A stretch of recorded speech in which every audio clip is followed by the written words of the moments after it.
All right. Welcome everybody to Dharma Punx, Seattle. Good to see you all. We're gonna see how tonight goes. We might cut a little short.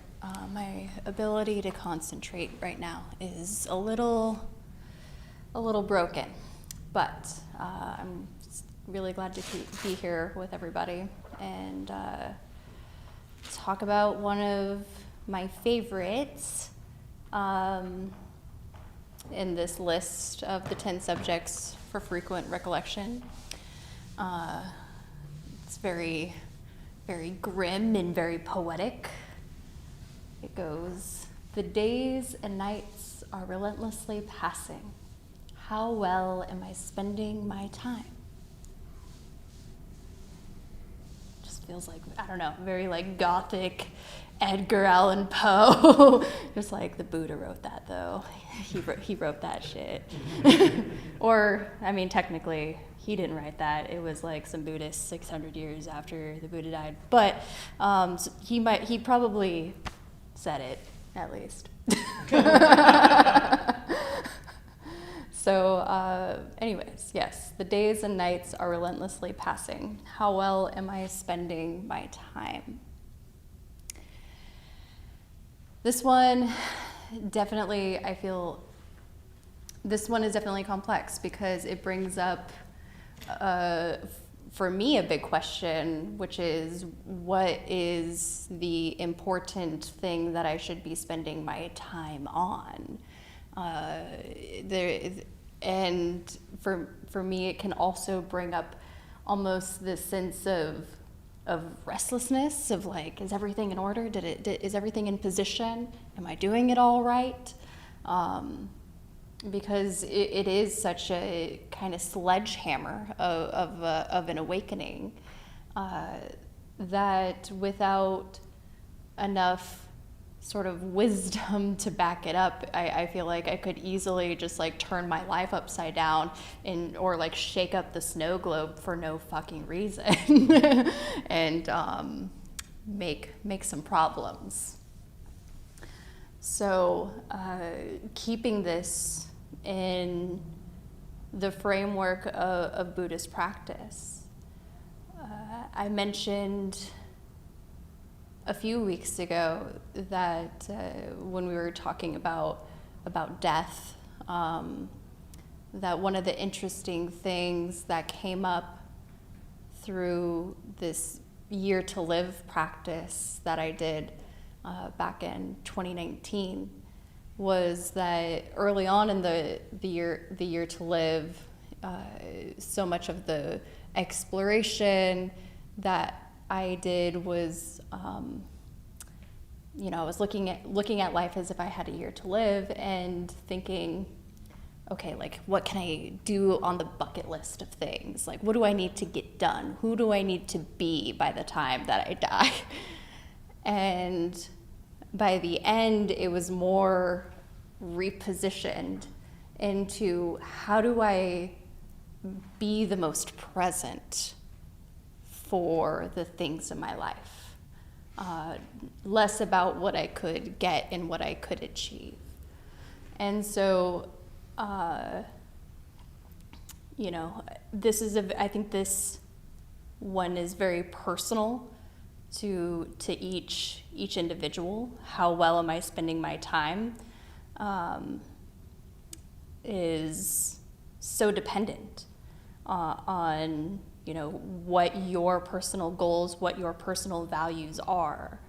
And I think that without knowing, sort of who we are, what our values are, it's easy to just kind of make up the like, well, I should, be making this much money and I should be this in this house and, I should be enlightened by tomorrow and like, start to come up with some really unrealistic expectations about where we should be.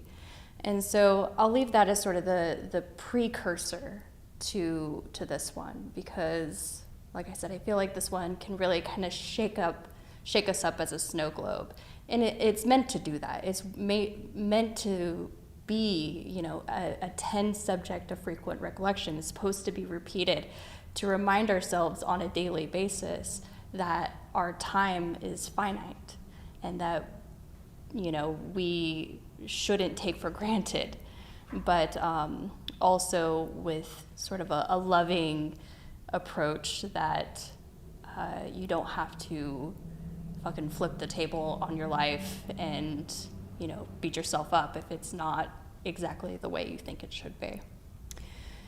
So,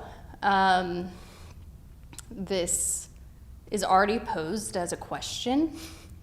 I will leave it to be the question for the discussion. I don't need to pose a question. There's already a question being asked.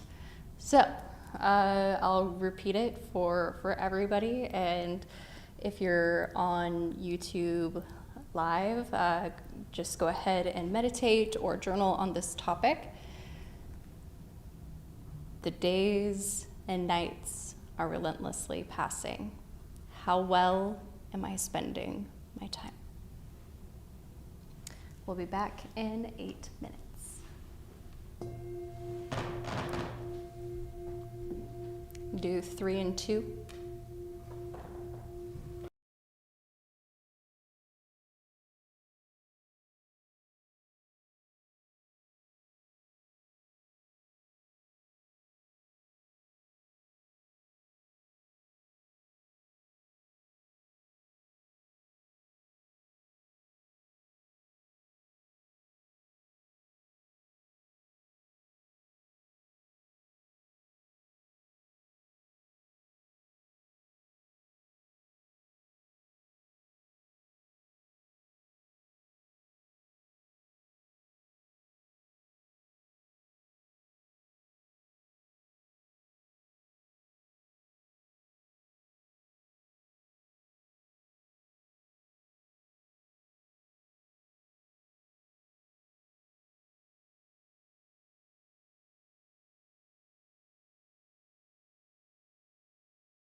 Let's get ready to meditate.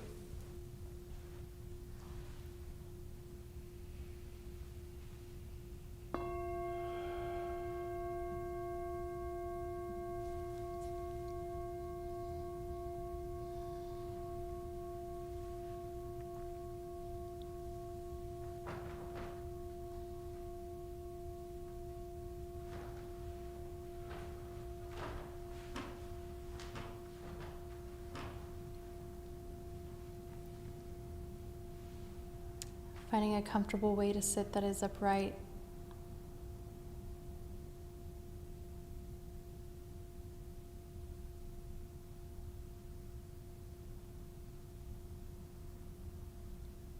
Allowing the muscles around the eyes to relax. The shoulders to fall away from the head.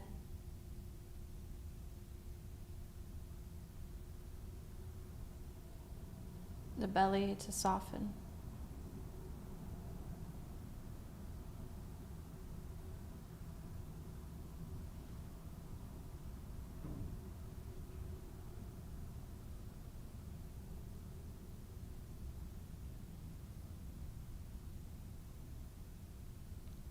Letting the jaw and tongue hang.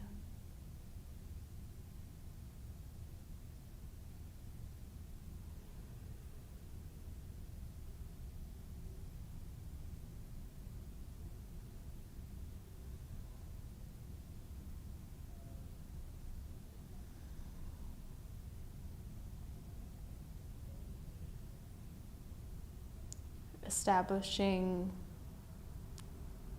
attention toward the breath.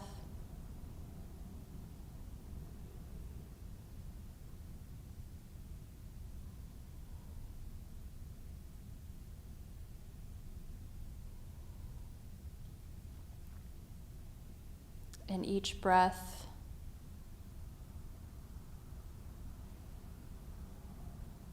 that we're mindful of being a brick that we lay for our practice, the foundation.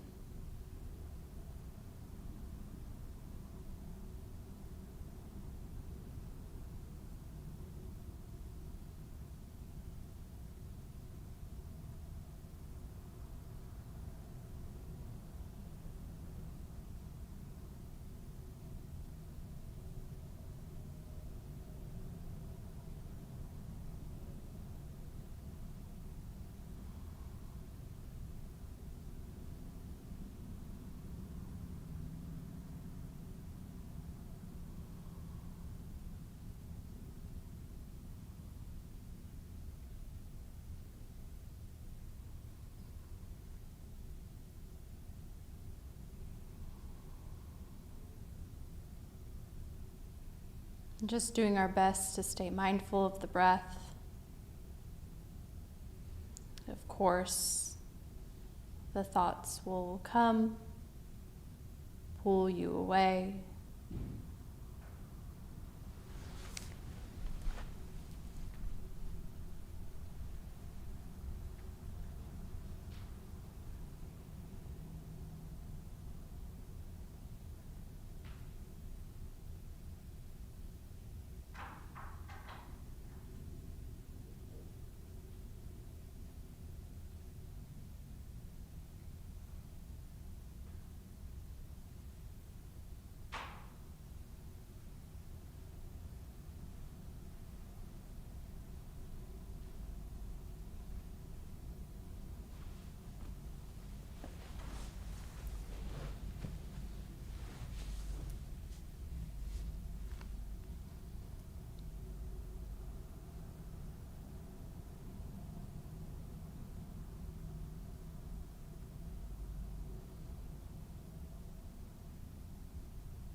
Bringing this attitude of loving kindness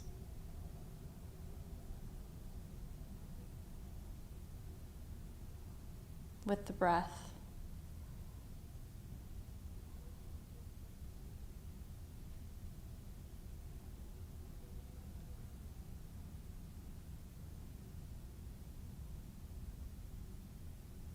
cultivating this by bringing a smile to the inside of your lips,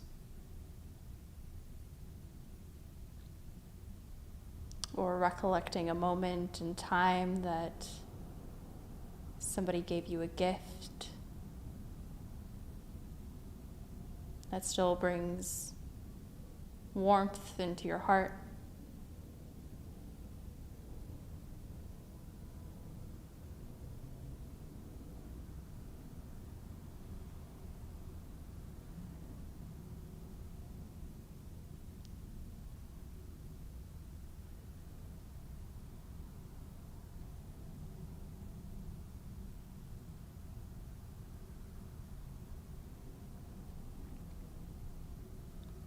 Attention stays on the breath, but brightening that field of awareness.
Expanding the attention from the breath to the entire body.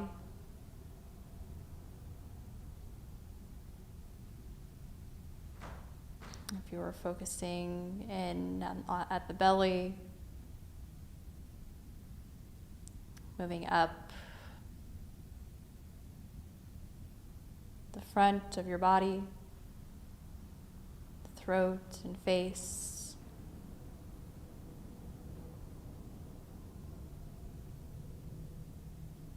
crown of your head,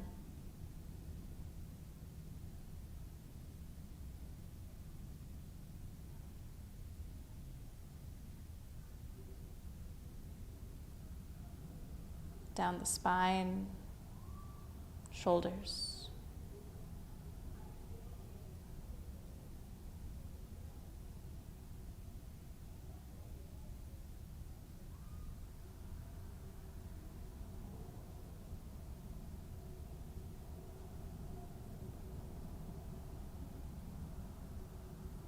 through the legs, knees,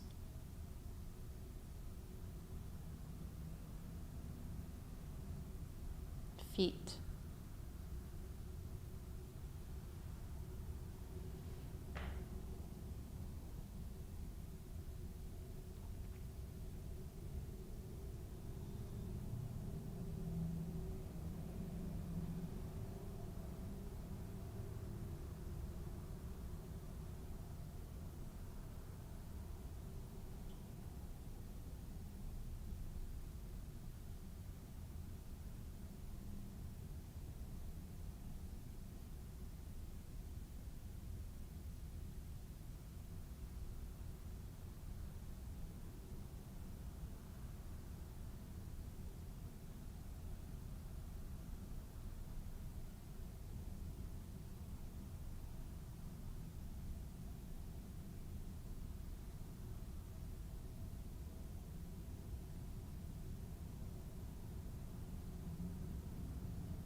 allowing that loving kindness to spread through the body as well.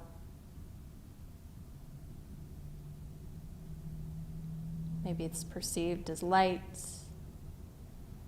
Maybe it's with a phrase,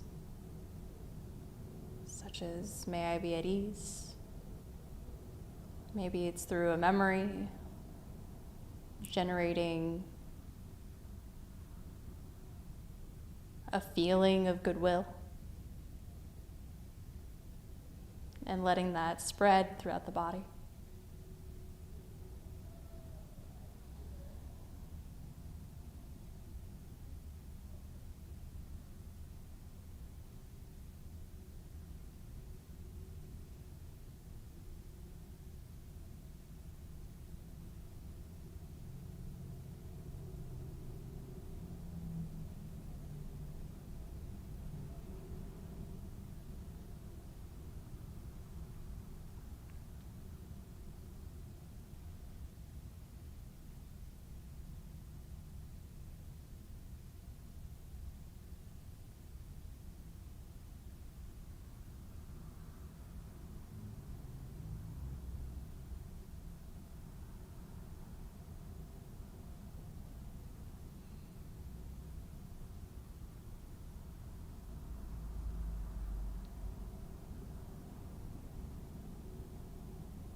And beginning to turn your reflection toward the different parts of the body, breaking down into the 4 elements.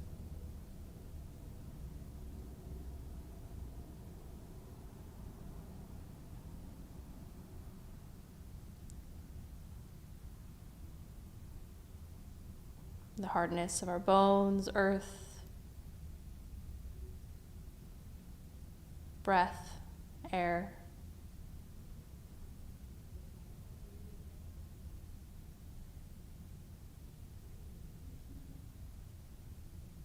The moistness of our eyes and mouth, water.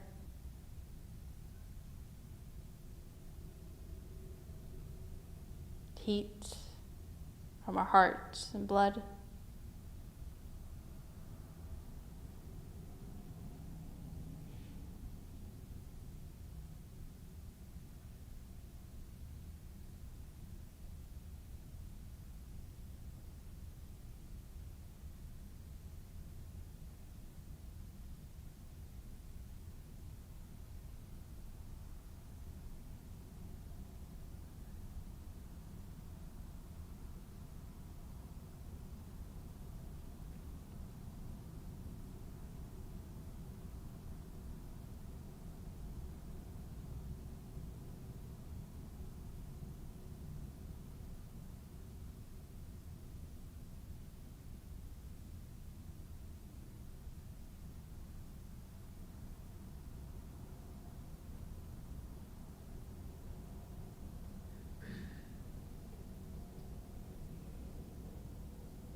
This recollection brings us to our simplicity.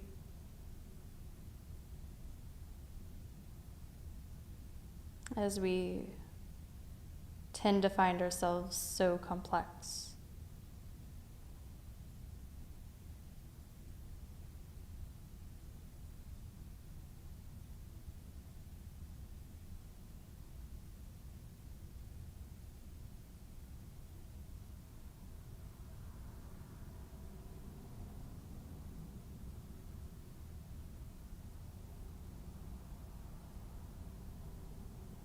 Us, the same nature of anything in this room.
We receive these elements around us through the sense doors.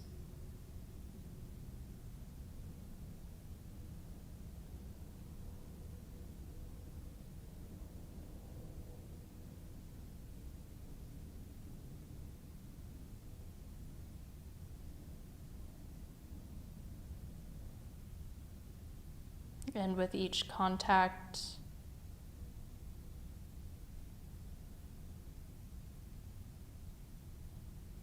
we decide if we want more of it or if we want less of it.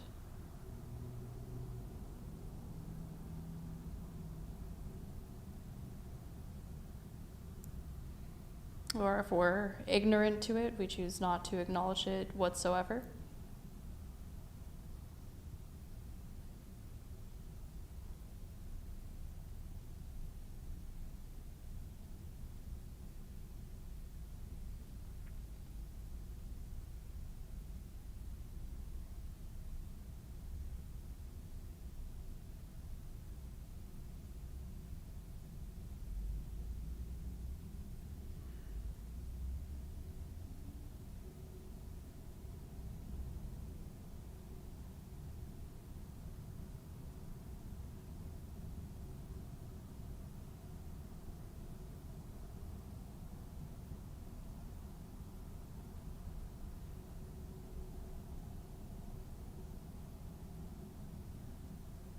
Noticing the tendency to propel or repulse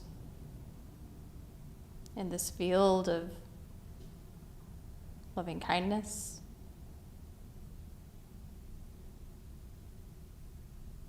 Spacious enough.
I'm just noticing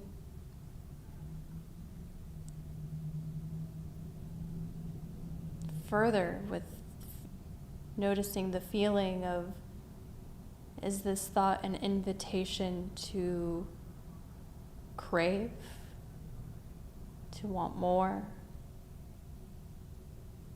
Or is this a thought to hate, to get rid of?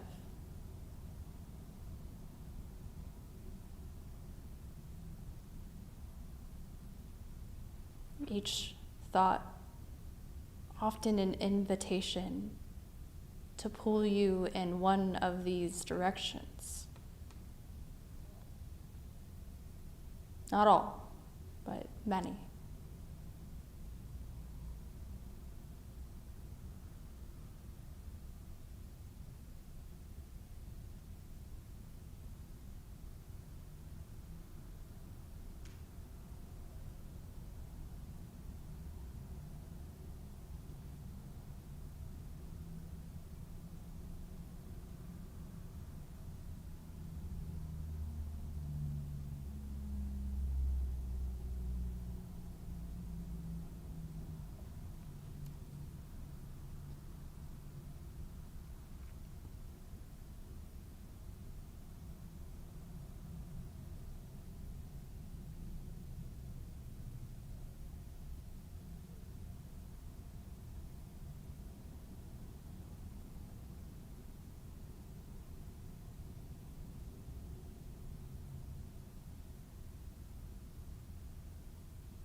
Turning attention to the mind itself.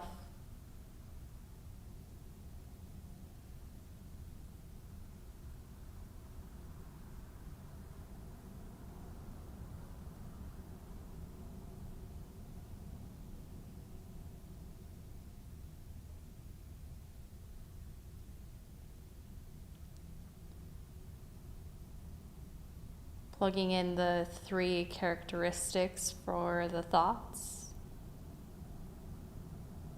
Is this thought pulling away from something that's impermanent?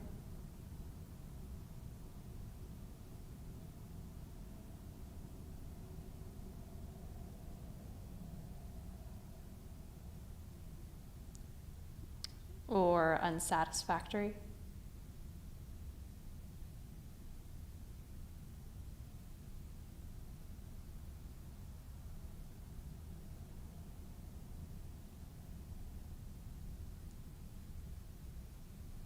Is it personal?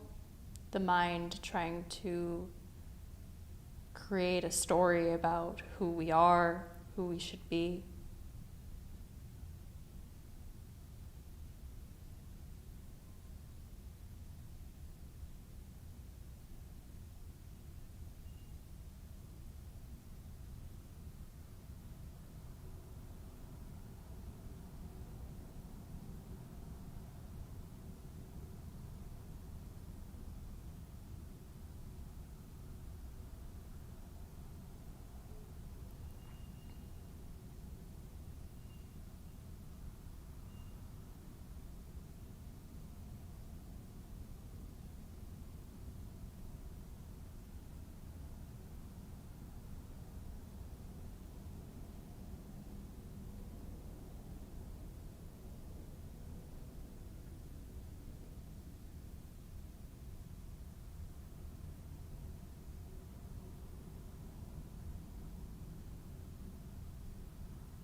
If nothing too pertinent is coming up for you, you can even practice by taking something you suffered about today or this week and plugging it into the different characteristics. See what lights up. Impermanence, unsatisfactory, impersonal.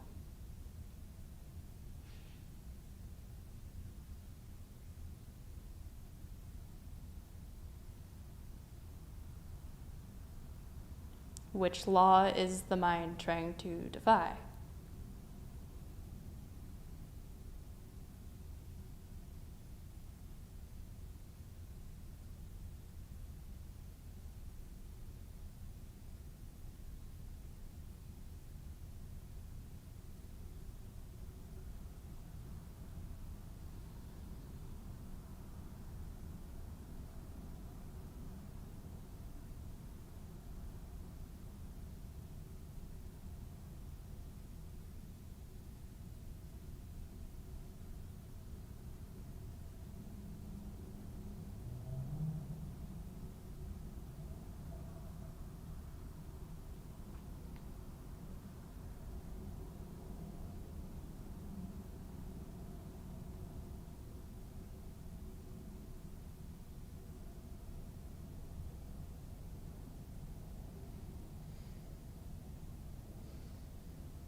And the practice teaches us that When one of these lights up, the only option is to let go.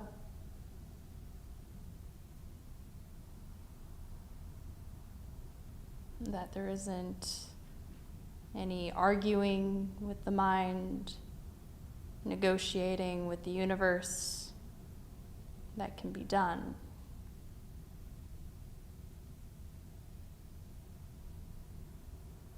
And by letting go, we don't have to forget the pain.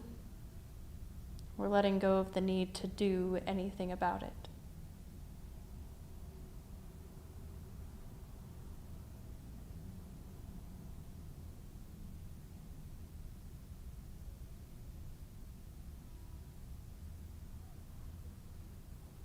It's painfully simple.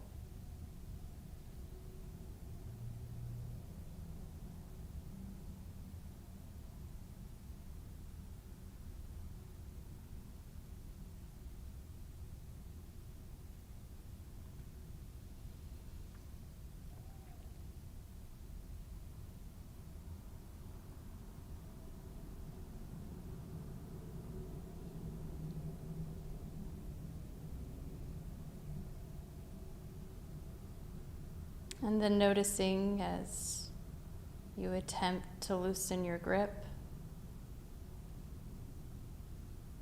of just needing to do anything right now.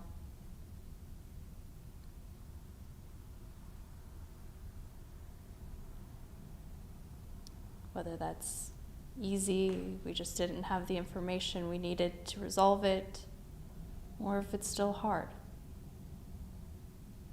And it's okay either way. This is just good information, insight.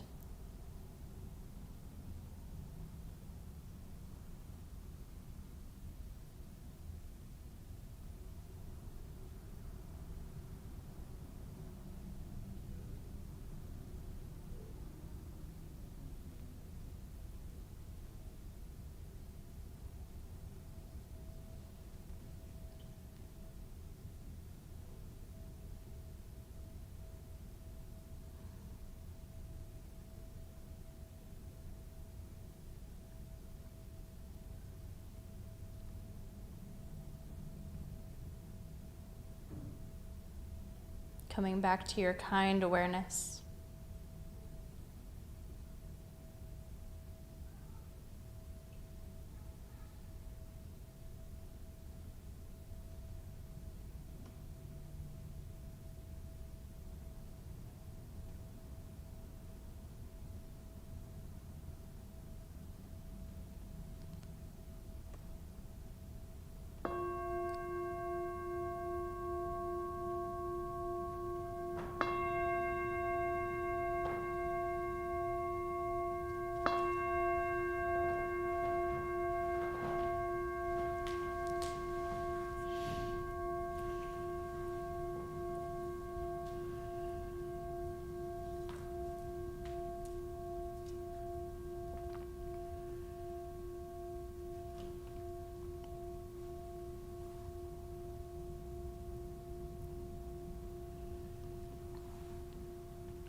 Days and nights are relentlessly passing. How well am I spending my time?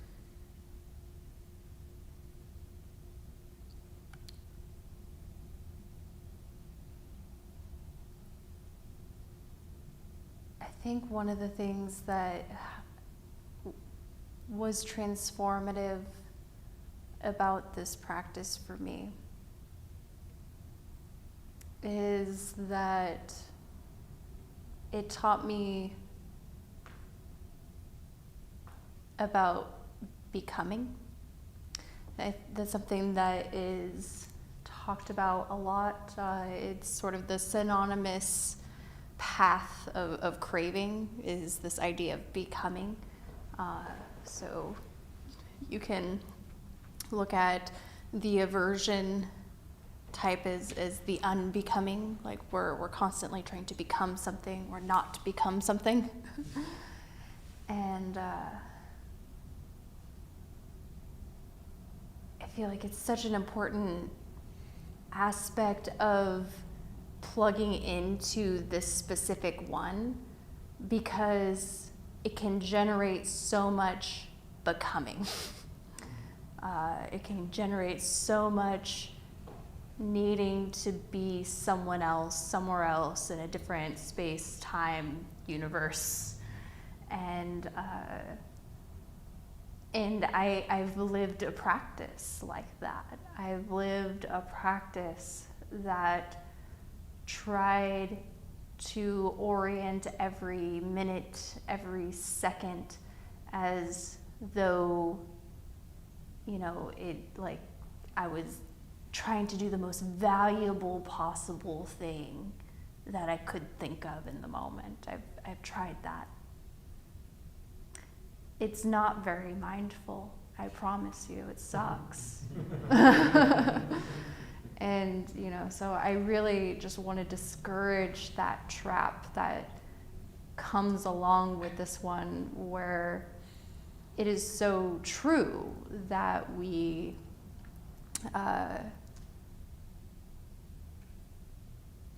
it's pointing to the preciousness of our lives. It's pointing to how finite of a resource we have. And if we mistake it into a becoming practice, that's a practice of suffering. So careful, tread lightly. This is a mindfulness practice, not a becoming practice.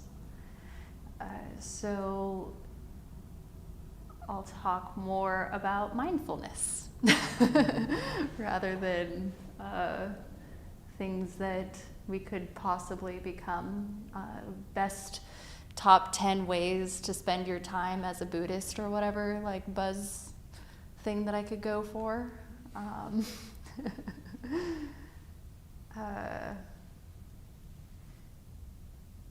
Mindfulness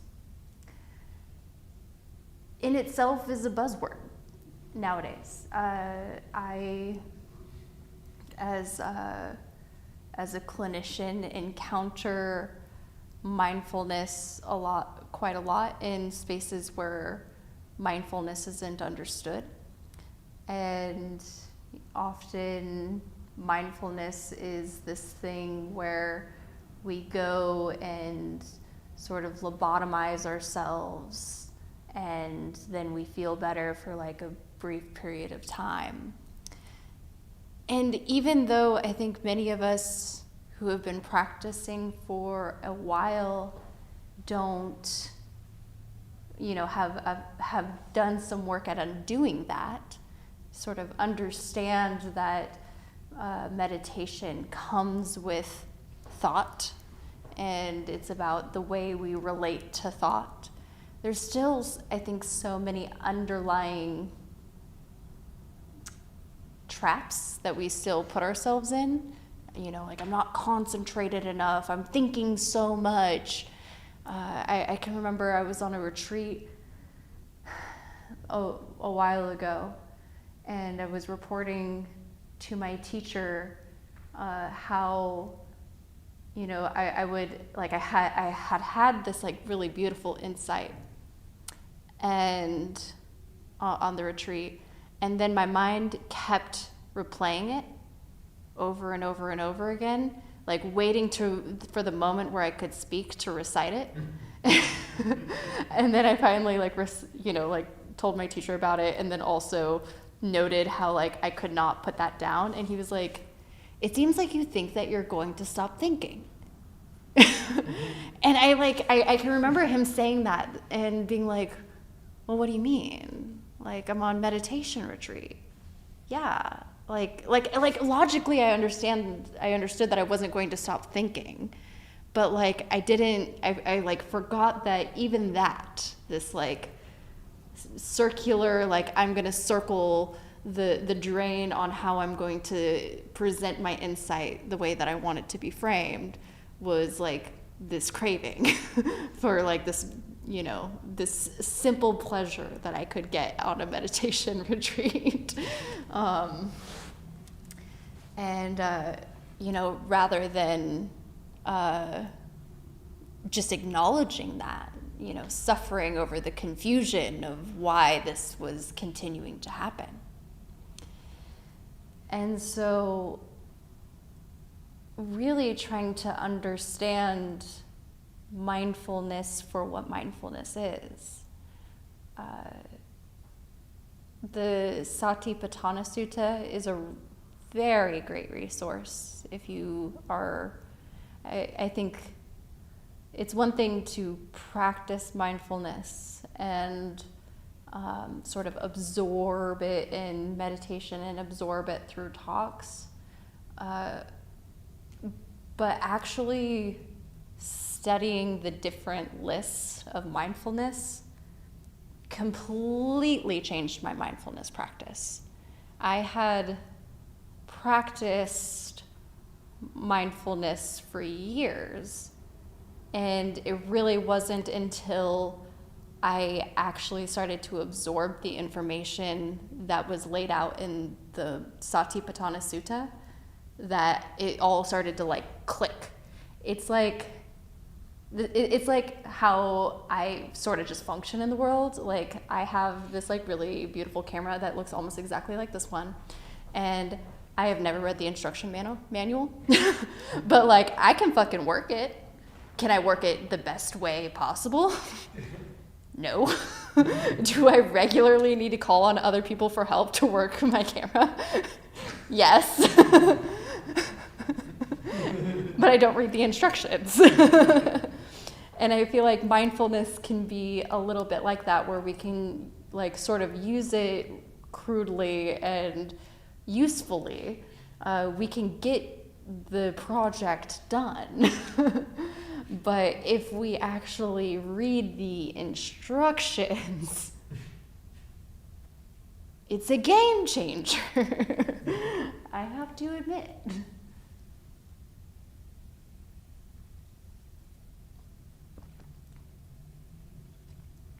And so that is where how well I am spending my time. Because I think the more that I practice mindfulness, the better I am at attuning myself at what in any given moment is the most important thing. And often that ought to be just whatever the fuck is in front of me. Whether it's a person, whether it's my work, whether it's, you know, even my, you know, even Instagram. Like, can I treat that moment like it's the most important fucking moment of my life? Can I interact with my social media in a way that I feel good about? Rather than, you know, just it's the face my professor makes at all of us all the time when we're on Zoom.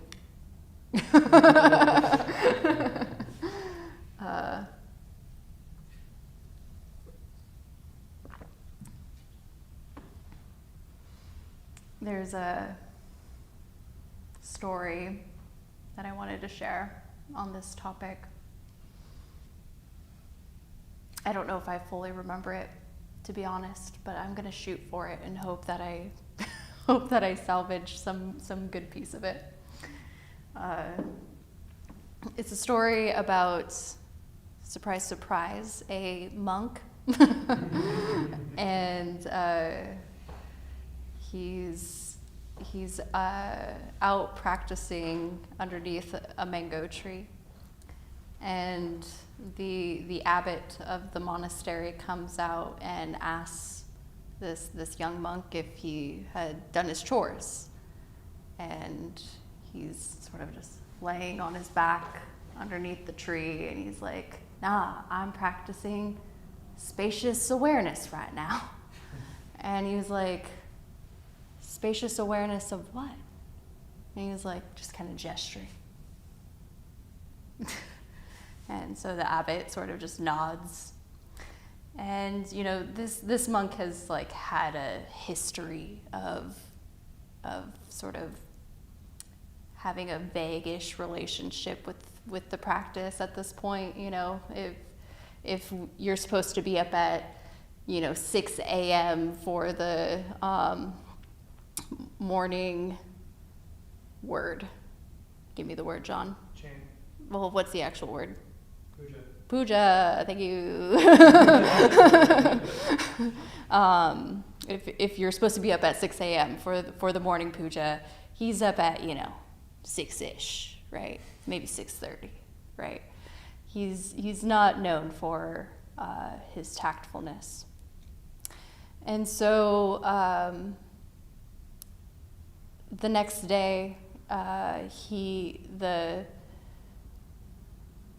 monk is still underneath the mango tree, and the abbot comes and he's like, man, like we need some help. You need to go fix the roof to the, you know, to the monastery.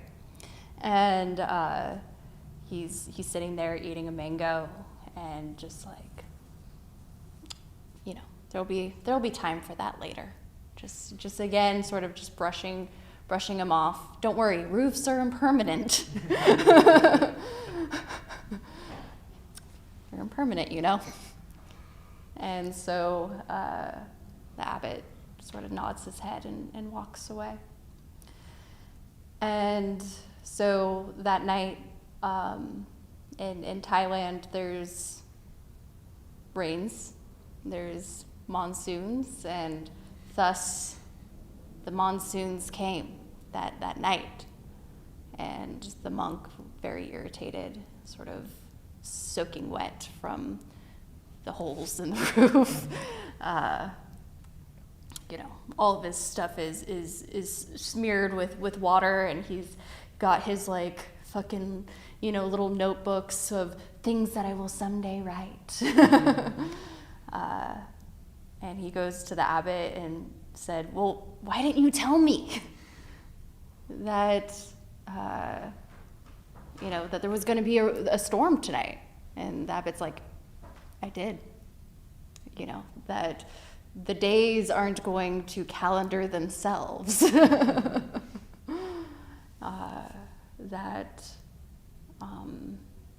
And that being sort of the lesson of this, the days and nights are relentlessly passing, right? Like, we're not training for the moment that the roof breaks. We're training for the moment that the storm hits. And so we're trying to keep the practice secure and insulated, so that way when impermanence does come along, we are protected. So that way when things don't go the way we want to and they're unsatisfactory, we're protected. So when something seems really fishy and personal, we're protected. You know, I can definitely speak to the difference in my practice from the way, you know, as many of you know, I experienced a pretty significant wave of impermanence this week. And, you know, it's fascinating to see the way that the practice shows up in those moments, and that when those things brush, when that storm of impermanence hits, it's not that house, you know, the cootie doesn't shake, that, you know, the outside doesn't get swamped, that it's uncomfortable and maybe the lights go out. But ultimately, you can remain inside of the cootie, you know, yourself, not burdened and not wet. So I think that's all that I have for tonight. Does anybody have any questions on this specific recollection? Any questions about the practice?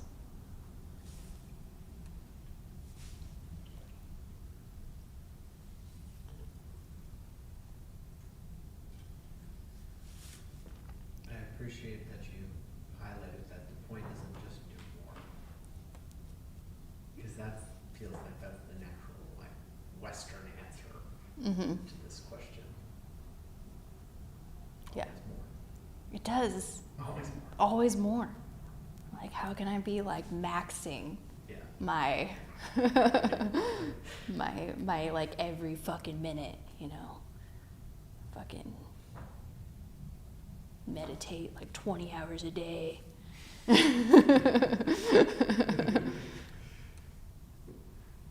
Read every book. That's one of my favorite things that I think about that a comedian said. Speaking of days and nights are relentlessly passing, he was talking about like how slowly he reads books, and he was like, you know, saying something like, I'm 45. I probably only got like 5 books left. And I think about that often, where I'm just like, you know, I don't know how much time I got left, but how many books do I have left in me?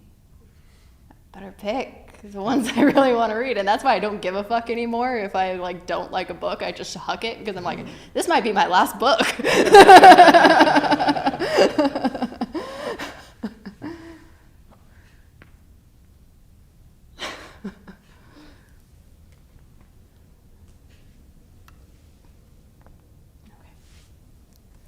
That it?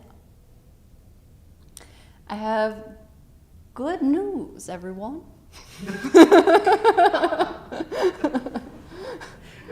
Thank you.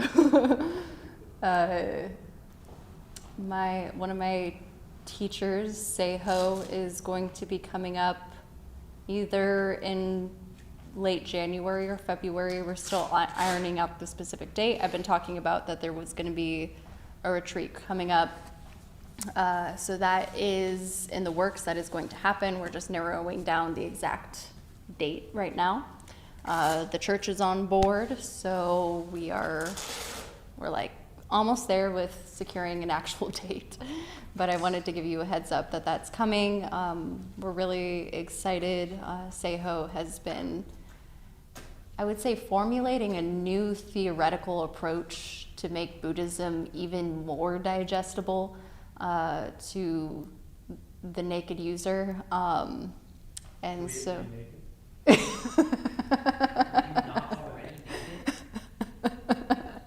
under my clothes, I guess. That's what you two can't see. Actually, naked. Like the entire audience is nude. They were actually just calling. You'll never know. what a twist. Technically, room of talking cats. So yeah, keep your eye out for more information on that. I should hopefully have a date down within the next week. But it'll be about the different states it's the different realms in Buddhism, but sort of through the lens of like different mind states. It's really cool. But besides that, Donna, we have a $5 to $10 suggested donation. If you would like to give cash, you can throw some cash into the bowl. If you would like to donate via Venmo or Cash App, you may do that. I have You can ask me for that information if you need it. Otherwise, all Buddhist teachings are freely offered. Speaking of free offerings, there's many books up here free for the taking. So come check those out, take some literature. I wish, yeah, never mind, I don't wish anything. So let's dedicate some merit.